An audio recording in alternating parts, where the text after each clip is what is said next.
Razer Kraken 2s or something else equally And ridiculously you named. think they'd be better than a phone that costs many £100?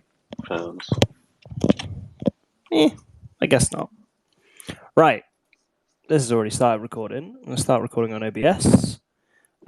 Good evening, everyone. Thank you very much for joining us again. We are back with the Purr Cast. It is the 13th of April, Wednesday as usual. I'm joined as usual by Carlini, but I'm also joined this evening by Walshy.eth from Avastars. And very happy to have you on the show, Walshy. How you doing? I'm good, bud. Thanks for having me. It is a pleasure, my friend. It is a pleasure. Carlini, obviously you weren't on last week because we were having some razzmatazz with Midnight Movie Club. So how have you been the last couple of weeks? And is there anything exciting that you can tease? You're going straight for the alpha. I've gone straight for the alpha. Why not? Get me in early. I'm good, and I'm not gonna. Look, the goal is to keep Shill here as long as possible, so you can keep the alpha until the end. All right, Shill, if you send 100 emojis across the show, we might drop some alpha at the end. Do they count them? Or are you creating more work for you? No, I'll just guess that he'll do 100. He's used the 100 emoji. I've been played. He's used the 100 emoji. I didn't even know that was on here. Oh, man. So, yes, Walshy, really good to have you here, mate. We're going to ask you a few questions, which will hopefully spark some conversation and see where we go with all of that. And then what we'll do, if there's any questions from the community, we'll jump into our Discord afterwards for a little after party and do a quick Q&A. If anyone's got any questions, I will tag the link to our Discord in the space as we go through. So more than welcome to come join us there and come and hang out in the lobby bar and ask some questions afterwards. But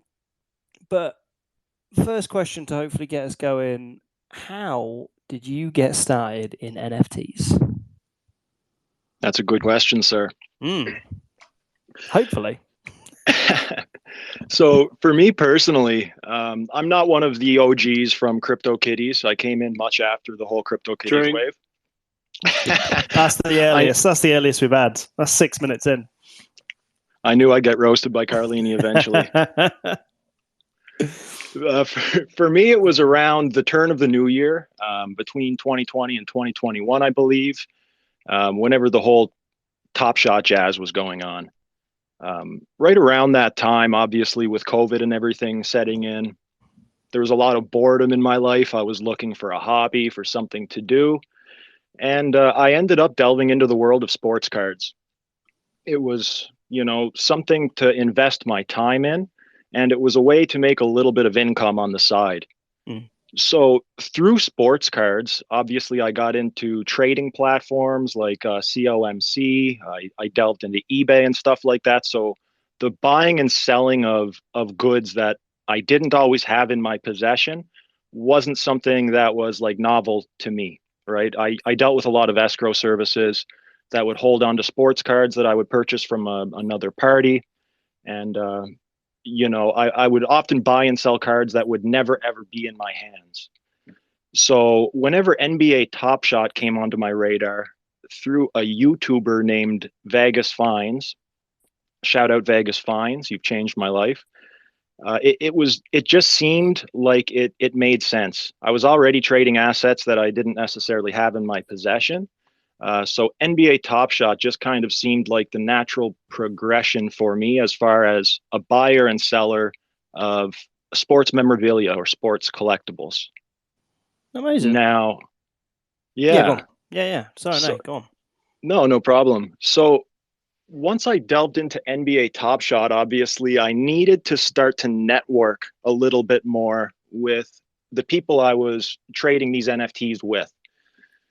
So I found Discord. Previous to this, I did not use Discord. I didn't even have a Twitter account. This stuff is all new to me. So I jumped in Discord. I set up a Twitter account, and I started getting to know the community members within the NBA Top Shot community.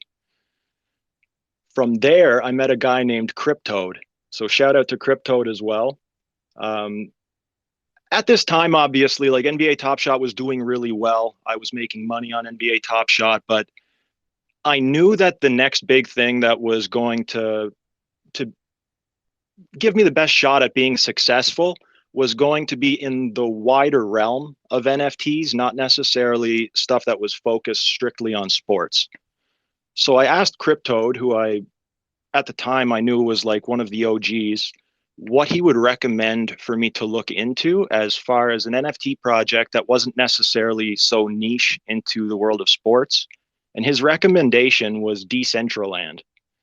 So he explained Decentraland to me as this basically like this world where all of the real estate or the land plots were owned by basically the people that were involved in the community. Like the land was all owned by somebody, and that land could be bought or sold. You could put up billboards and advertise.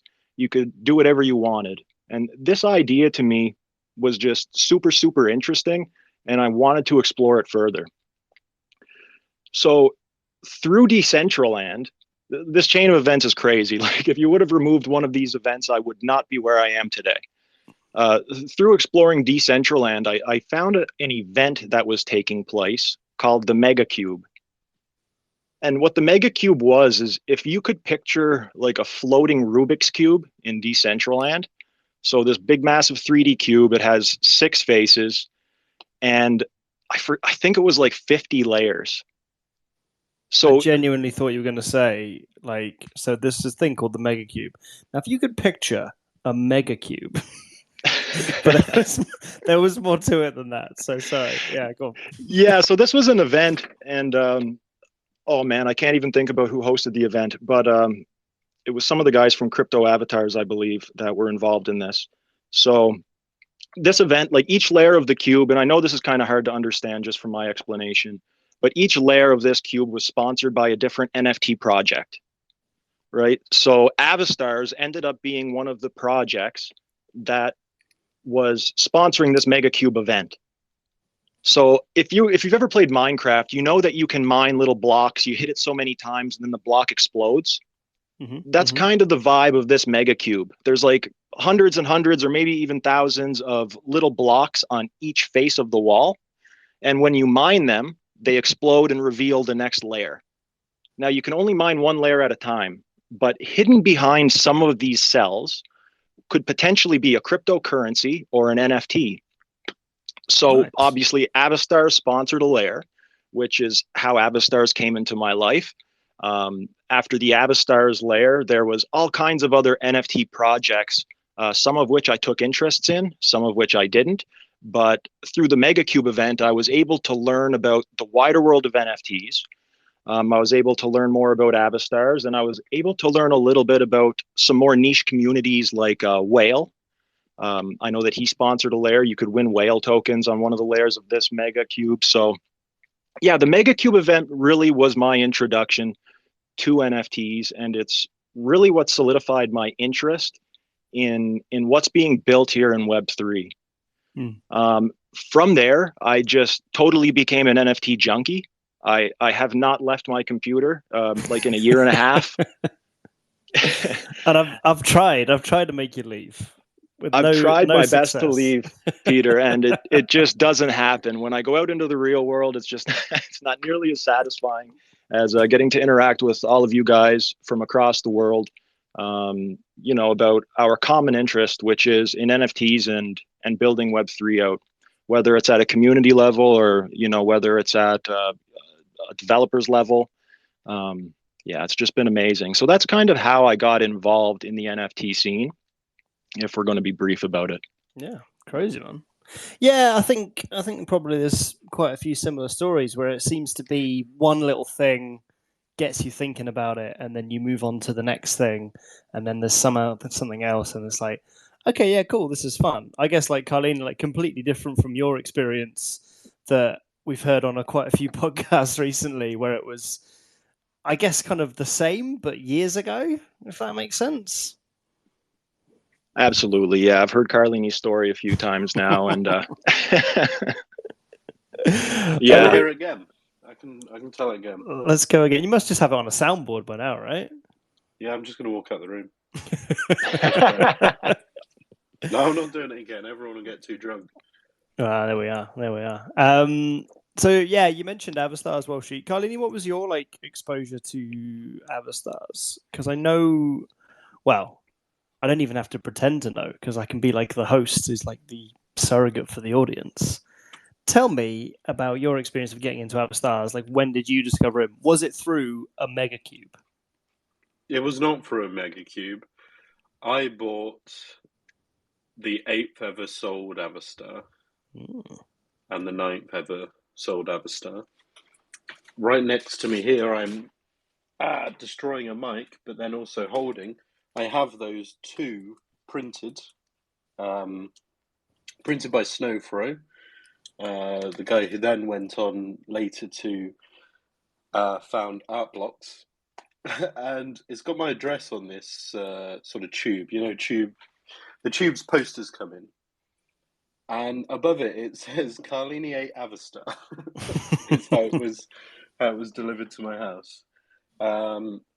So I can see Jimmy's in here. Jimmy founded Avastars and was working on it for a long time before it launched. So in my head, it's always a really early project. We're talking murmurs of it in 2018 and 2019 is when it, in my head, launched. But I think it was 2020, was it, Walshy? Correct. Yeah, so technically it was 2020, but in my mind, it was so much older because I'd been hearing about it, through the development, and it wasn't like projects now where it's right, let's get a smart contract, let's get some art, bish bash bosh, in a few weeks launch it. Now we'll do some kind of roadmap stuff. It had to develop a whole new way at the time of getting this art onto Ethereum. It created a whole new way for minting. There was just so many new things involved there that it took so long because they all had to be developed. They weren't copied, and we've seen a very similar style with cyber brokers this year, which just shows sort of how long it takes for people to appreciate what really should matter. And hopefully we'll see more projects going along those lines.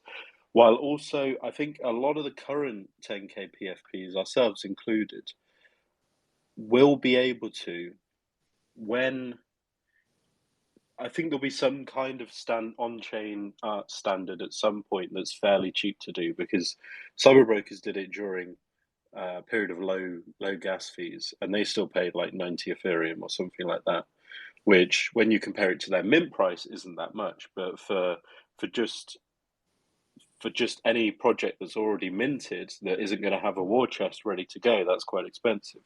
But I think as technology keeps going, there'll be little improvements here, little improvements there. We'll come to a place where 10K PFPs will sort of be pushed on chain, sort of socially. People will expect, okay, put yourselves on chain now, or it's not a real project, that sort of thing. So I was, I guess, hearing about Avastars throughout development, minted 2 of the first 10, the founders, named similarly to everyone's favorite project, CryptoKitties. And I minted the first legendary, I think, because how it happened is you had a big sort of unlimited scrolling of randomly generated Avastars. So if you just imagine any old 10K PFP now, but imagine that instead of it being 10,000 of them that you then just get one, you are given almost infinity to pick from, and you pick what to mint. And they had built-in rarities. And my goal, because I knew, this is going to open up, people are going to try and mint. And my goal was find the first legendary, and mint it. So I was just like, scroll, scroll, scroll, control, find, legendary, scroll, scroll, scroll, control, find, legendary. And so the legendaries cost more, which was sort of a way to deter people from minting them, which then made them rarer than commons, which were the cheapest. And, the rarity was built out into the price. And that was my start in Avastars. You know what's crazy about that whole self-curation process was when I first found Avastars, I found out that you could do consignments. So basically, I didn't have any ether whenever I got going into NFTs. I was totally broke. I mean, I had NBA Top Shot, which, of course, those of you who were involved with Top Shot know that you could not withdraw money for a very, very long time. So I had assets, though I did not have actual ETH. Avastars allowed me, once I was gifted my first Avastar by the amazing Rizzle. Thank you, Rizzle, for that. I was able to do these consignments, which now this kind of gets tricky to explain, but you had two different feeds. Carlini explained that there was a list that you could scroll infinitely. That was one feed. So that list would just go on forever and ever and generate different Avastars of different rarity and ranking. Then you would have another list where you could send Avastars to that you've selected. They were called consignments. If you thought that you found something that was interesting or that you thought somebody else might be interested in buying, you could send it over to the other feed. If somebody then purchased the Avastar from the other feed, you would get paid out a finder's fee in ETH.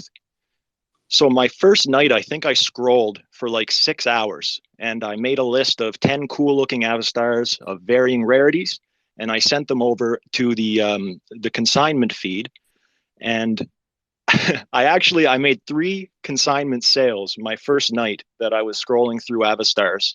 I forget what series we were in at the time, but to me, earning like $200 in ETH overnight was magic. It was not something that I had ever seen before. It was a opportunity that I just did not think was possible, and it gave me the ability to not only buy more Avastars, but to kind of branch out a little bit more into the world of NFTs. For all I know, it was money from consignments that afforded me the ability to buy things that have changed my life, like the Bored Ape Yacht Club and other great projects. So that's an interesting thing to note about Avastars that I have not seen replicated to date. I've never seen the consignment structure replicated, nor have I seen the scrolling mechanism replicated. And those are two of the most interesting features in a PFP project that I've ever seen. And I would like to see those again somewhere, sometime down the line. Yeah, it's really interesting to see. I guess, yeah, I wonder if those things will come back. I guess it's like not easy to replicate, as Carlini was saying, like the hard work that went on behind the scenes for a couple of years, by the sounds of it, before it actually launched. So your link to Avastars obviously goes quite far back, Walshy, in terms of where you started from, and something about a mega cube that's quite interesting to me.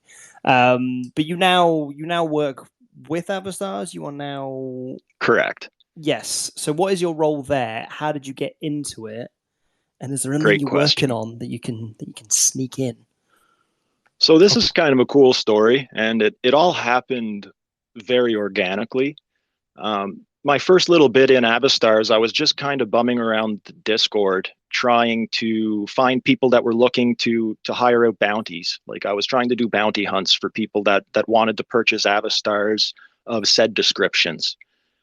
Through that, I just learned a lot about the project, and I started answering questions for people that were asking questions within the Discord. I was just doing this to try to help, right? And it was Quigbell who approached me and asked if I would be interested in volunteering as a moderator. Of course, I'm a guy that wasn't, I was an unemployed apprentice plumber at the time, just delving into the world of NFTs. I had time on my hands. So I said, absolutely, I would love to do that.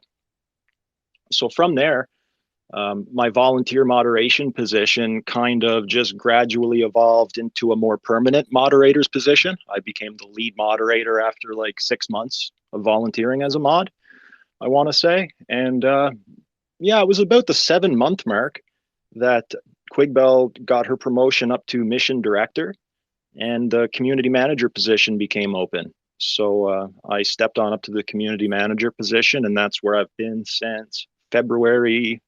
I want to say February 1st or February 6th.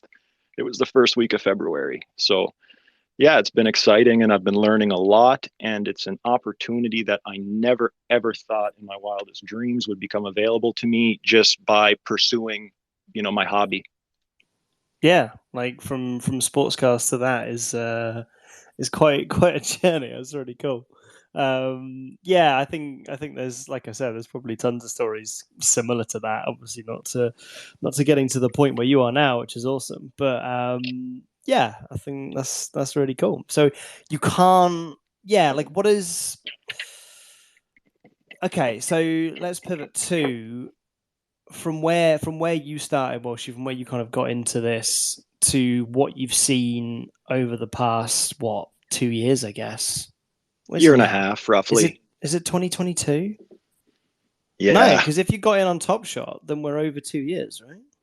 See, I got in a little bit, like I jumped into Top Shot right around the time where you could still get the packs without them selling out, but like within a couple of weeks of me arriving, things started selling out quick. So Top Shot had been around for a little bit whenever I got there.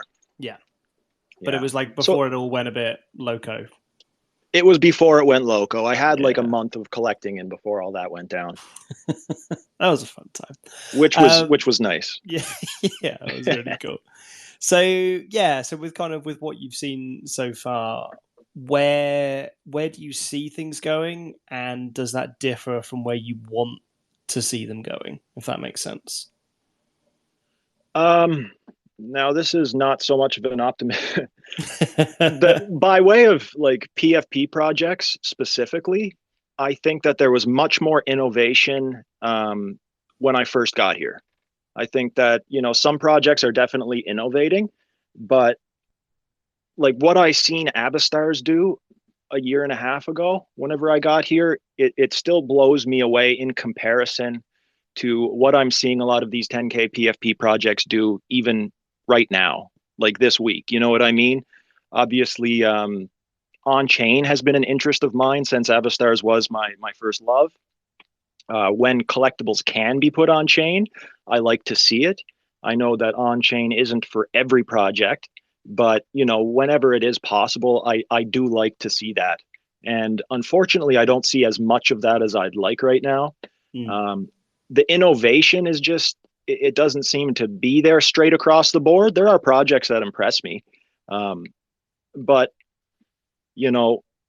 when I got here, it just seemed like people were trying a lot harder to produce a project that was showing people something new and showing people something that on-chain tech or that blockchain technology could produce, right? And we're not seeing as much of that right now. Obviously, with cyber showing off the possibilities, it was like, look, we could do stuff like this, and it's like, ooh. There was a lot of, I felt like it was a lot of stuff of where it's like, okay, like we're going to prove that this concept works. It's like a lot of kind of like early like R&D proof of concept stuff. Like, hey, like this stuff's going to work, guys. And then yeah. Sorry, go on. I'll cut you off. Which it was a lot of fun to see all of that stuff happening, and it was more new and exciting.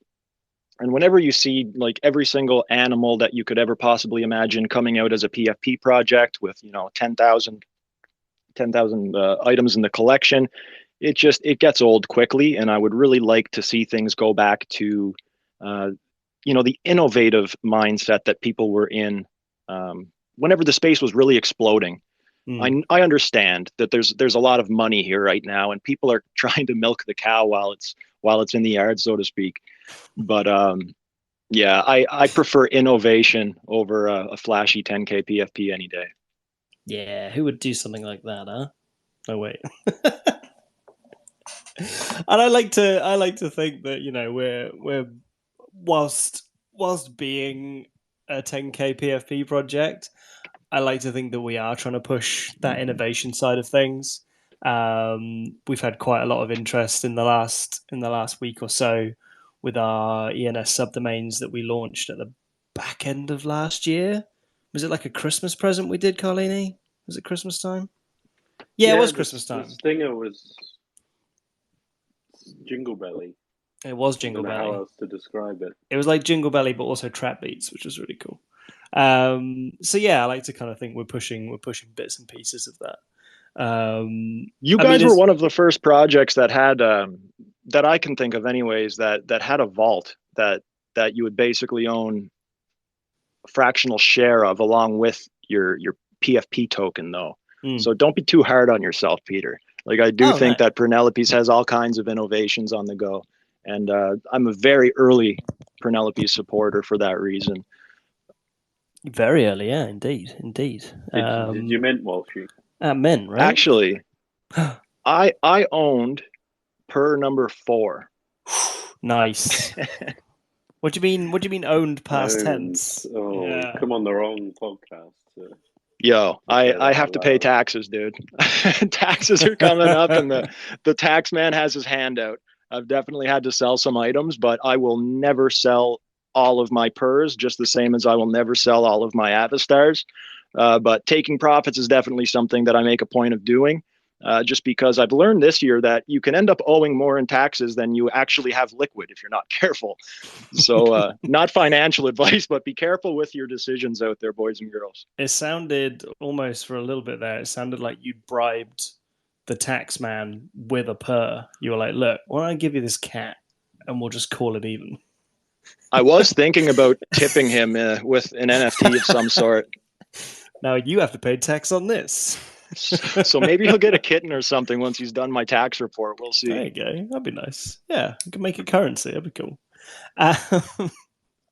So the other thing that I would like to know is, obviously, let's exclude Avastars and let's exclude Penelope's from this.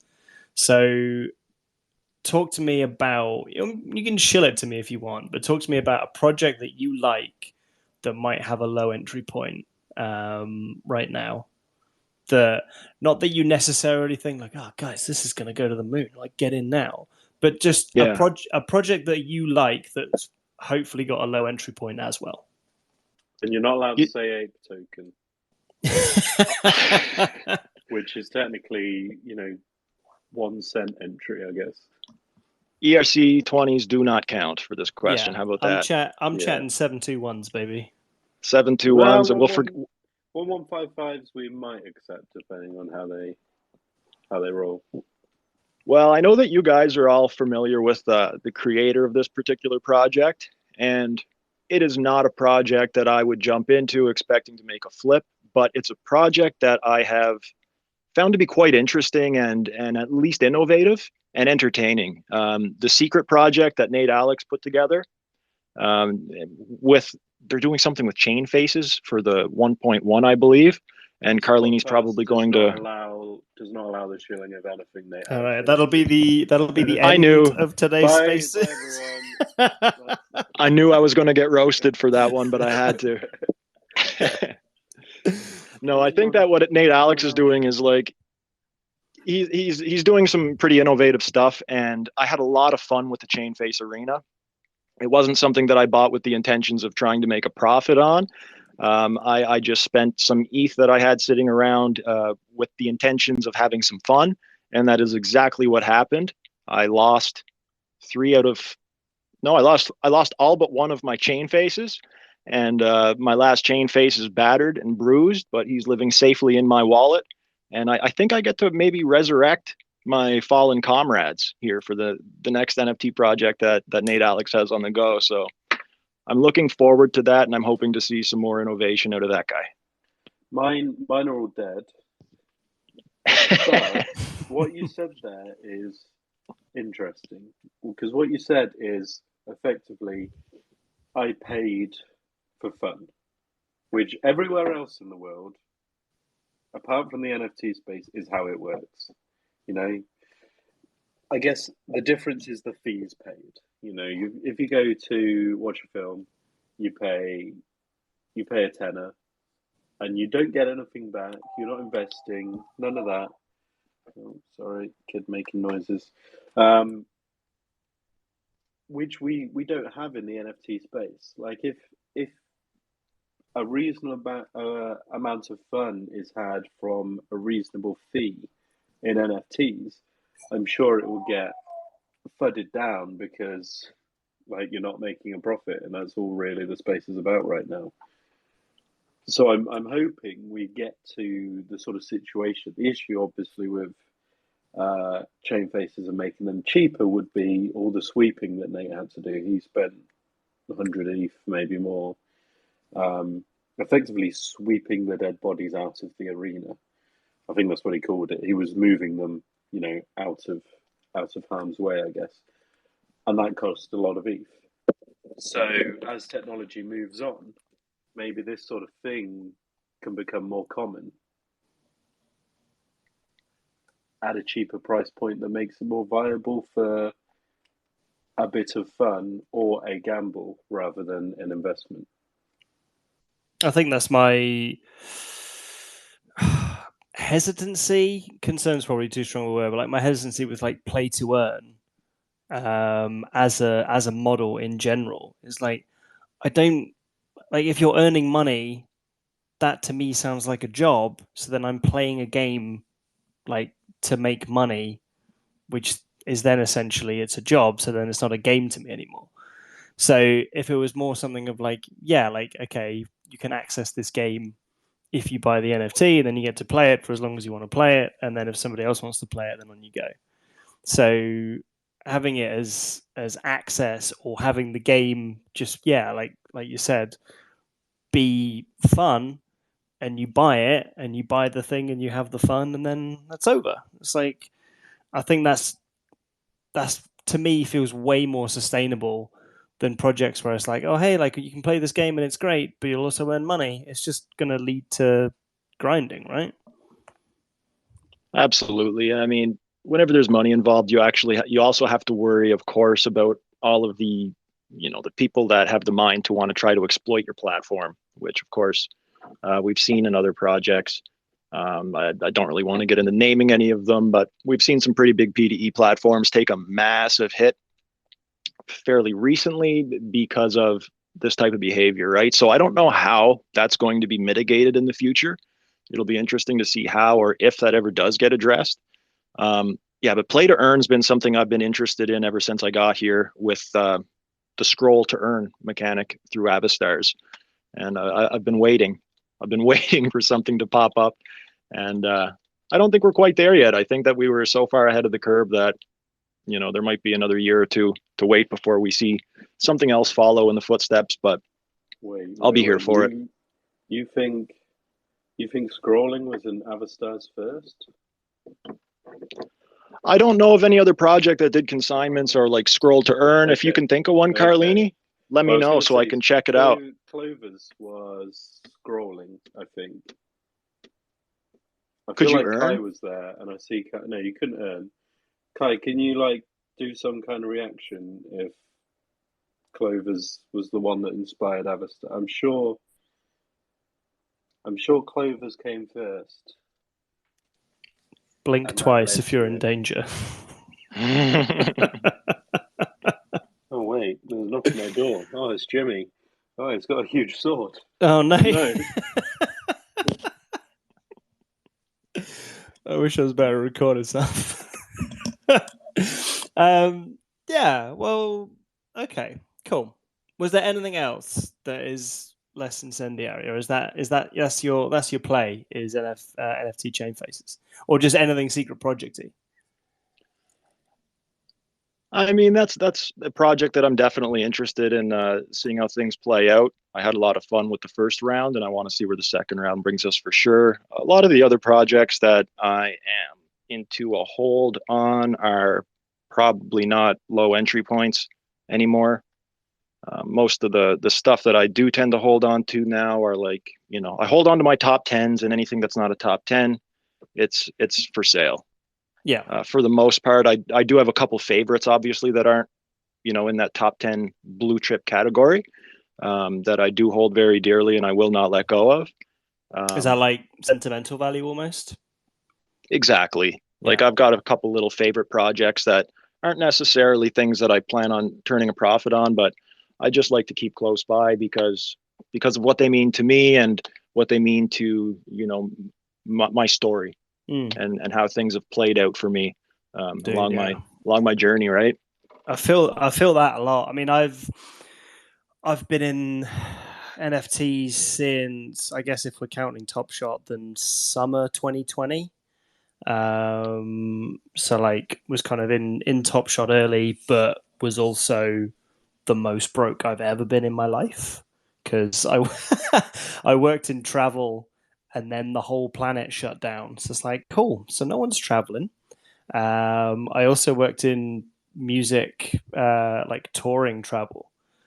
So no one was touring and no one was traveling. So it's like cool. So that's me screwed. So I kind of like dabbled a little bit whilst other people who still kind of had jobs were like, hey, yeah, and I'll jump into this, I'll jump into this. And it's like all kind of like chatting loads of stuff. But yeah, I have like NFTs from, I have one Top Shot moment that I'll keep because that's like my little souvenir. Like I spent a lot of money on it, and it was a New York Knicks moment, which was the team that I latched onto because of New York being like my American sports team's city of choice. And then yeah, just kind of bits and pieces from like my journey through there. That it's like, well, I don't want to leave that. It's almost like it's kind of the same way that I take photos on my phone when I'm out, or like when I'm with people, or like if me and my girlfriend go do something nice or anything. Like I'll take a picture and I'll do nothing with that picture. Like I won't put it on Instagram or Twitter or whatever. I do put some stuff on there, but it's like loads of stuff that literally just sits on my phone. And I kind of feel that like a lot of my NFTs that I have now are the same. They're a moment in time where it's like, hey, I really wanted to buy this thing. I'm looking at a couple of pieces. I've got like some stuff from like early NFT boxes stuff when I worked there. I've then got like a couple of other projects that people have like gifted me because I like gave them some advice or like helped out in some way. And it's like, I don't want to get rid of these. I don't want to sell them because they're like a time capsule almost, right? Absolutely. I can totally empathize with you there, Peter. I think that's really interesting, man. You were into like what, a travel consultant or Yeah, so advisor or whatever they called them? I was like a travel agent, so just like selling holidays to people. And then I moved from that like I think maybe late 2018, early 2019.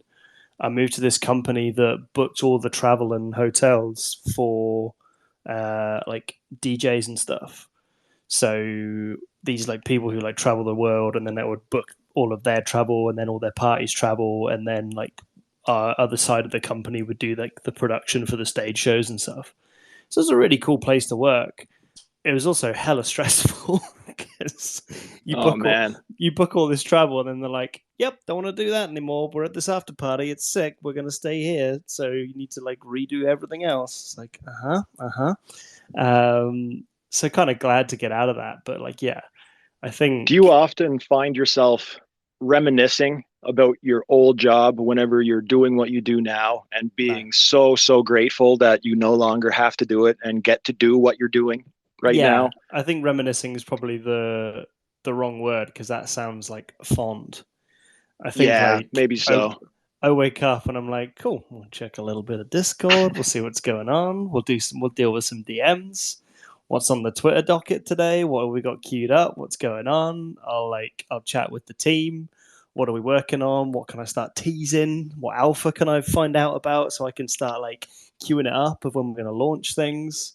How can I tilt a certain member of our community with some well placed words?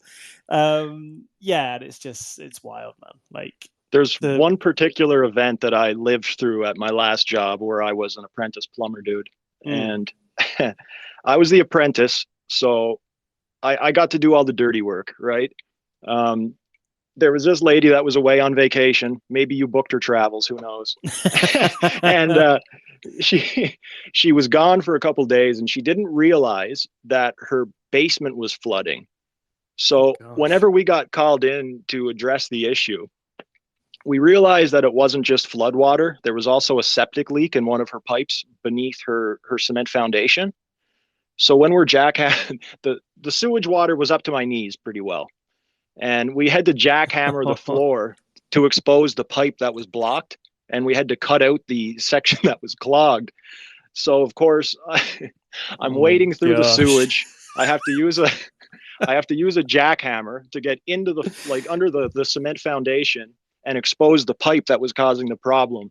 My jackhammer accidentally punctured the cast iron pipe where the blockage was. So if you've ever seen the entrance, the intro video for the Beverly Hillbillies where they strike oil,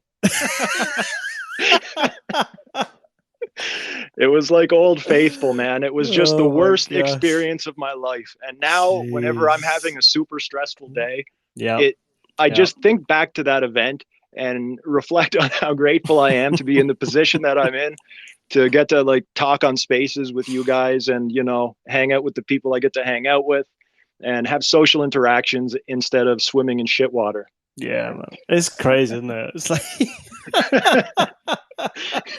I don't think my job ever got. I mean, I probably had like the travel equivalent of like wading through shit, where it's like, God, and it's like I'm getting woken up at 4 a.m. to change this whole itinerary, and they're on the phone to me, and they're hammered, and all this sort of stuff. But nothing ever quite as